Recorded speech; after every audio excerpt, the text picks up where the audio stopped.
For HARP, High Frequency Active Auroral Research Program. What does HARP do? HARP is a large antenna where we beam radio frequency energy up into the upper atmosphere, and we create on a small scale what the sun normally does. The assignment came that the Navy and the Air Force were to manage the program. Applications discussed in the patents included destroying missiles. Communications, control, and disruption were included. There were some other ideas both to possibly modify weather and finally to lift a portion of the upper atmosphere further out into space where hopefully it would be able to deflect missile trajectories. In 1983, I did radiotomography with 30 watts looking for oil in the ground. I found 26 oil wells over a 9-state area, and 100% of the time was accurate with just 30 watts of power beaming straight into solid rock. HARP uses 1 billion watts beamed straight into the ionosphere for experiments. Picture these strings on the piano as layers of the earth. Each one has its own frequency. What we used to do is beam radio waves into the ground, and it would vibrate any strings that were present in the ground. We might get a sound back like, and we'd say, that's natural gas. We might get a sound back like, and we'd say, that's crude oil. We were able to identify each frequency. We accomplished this with just 30 watts of radio power. If you do this with 2 billion watts, the vibrations are so violent that the entire piano would shake. In fact, the whole house would shake.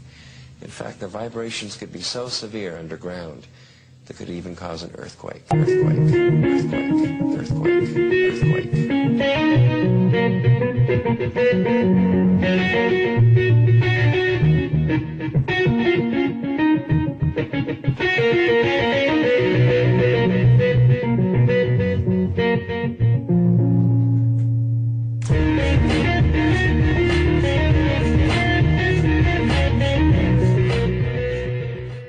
HARP can create some of the effects that the sun creates that are similar to the aurora borealis. HARP can paint designs in the sky, if you will. You know, it can take the beam and move it in any pattern that the scientist who's doing an experiment might want to do.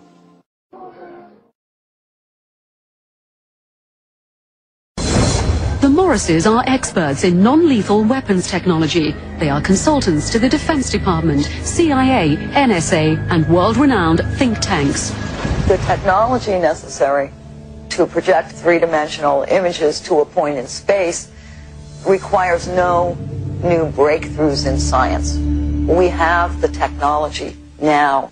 Overall, the non-lethal weapons development program is aimed at giving our military options between talking and shooting. Specific system development, we really can't talk about. But the Morrises did talk in general about secret military experiments with lifelike 3D projections in the sky called holograms. Holograms on a battlefield would be to divert the attention of the enemy, to deliver propaganda or something very frightening to make the enemy run away if you think that he will believe that what you are sending is really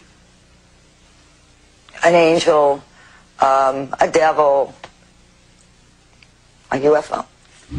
And where could this type of weaponry be tested? Perhaps not coincidentally, along the US-Mexico border at the Army's electronic proving ground in Fort Huachuca, Arizona. Keep in mind that test facilities like Fort Huachuca in Arizona are electrical optical test beds, and part of what they're testing are the effects of these electro-optical devices on a target population. And the target population may be us. America has to test American equipment in America.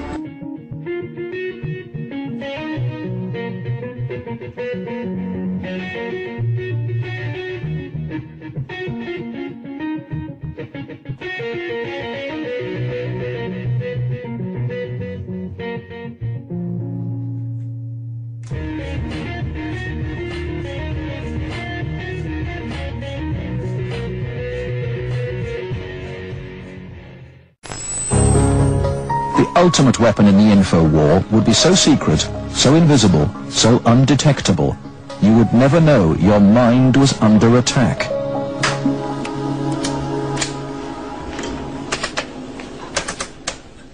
At Laurentian University in Ontario, Canada, a young student is about to undergo one of the strangest experiences of her life. They're hooking Denise's brain up to an electroencephalograph, or EEG machine. For 30 to 40 minutes, this will monitor her brainwaves, while these electric coils attached on either side of her head will immerse her brain in an electromagnetic field. Her brain actually completes the circuit between the two coils.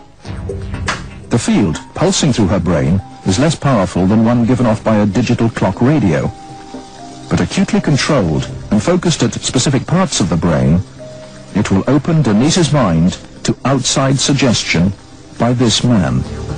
Going to do a switch to see if it's right left hemisphere. Use your frontal temporal. Dr. Michael Persinger is a professor of psychology and neuroscience. He is designing ways to put the power of mind control to good use. Dr. Persinger's research focuses on brain trauma, and he uses carefully controlled doses of electromagnetic radiation to induce relaxation and alleviate pain.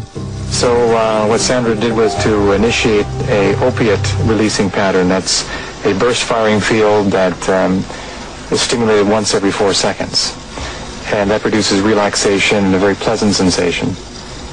Similarly, using the appropriate field, we can induce fear and apprehension, but clearly that would be unethical in that setting. Dr. Persinger's tests suggest that carefully programmed electromagnetic frequencies can tap into individual brains and influence people's emotions. The cognitive processes of the human brain are really quite simple. And if you understand how they work, you can make entire populations think and decide the manner in which you wish. Many experts are skeptical of such an Orwellian scenario, but Persinger thinks the implications are chillingly real. Suppose you generate a field that produces fear, fundamental fear, in large numbers of people. And then, over the television, more traditional way, as you say, the reason we're having this fear is because of this particular group. And now you start to move the population believing in a direction that you wish. To influence 250 million people, the equivalent of the entire population of the United States, may not be that difficult. According to Dr. Persinger, we already have the technology, satellites and television and radio transmitters.